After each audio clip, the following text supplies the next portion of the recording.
हमें सवाल दिया गया है कि 7x प्लस 10 स्क्वायर्ड की तस्हील करनी है, यानी हमें 7x प्लस 10 स्क्वायर्ड को सिंप्लीफाई या सहल करना है या आसान करना है, एक्सपैंड करना है, जो भी आप कहना चाहें इसे। हम जानते हैं कि 7x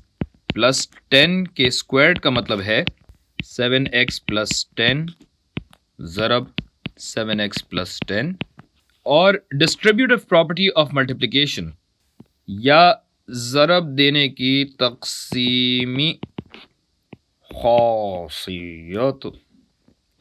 हमेशा कहता हूँ मैं ऐसे से। तो तक़सीमी खासियत के तहत सबसे पहले 7x को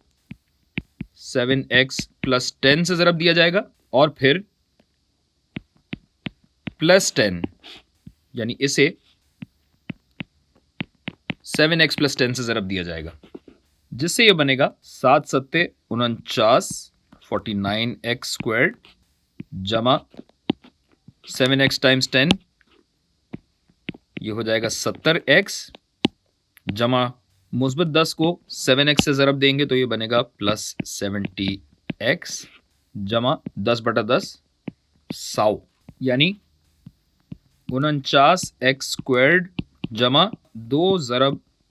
70x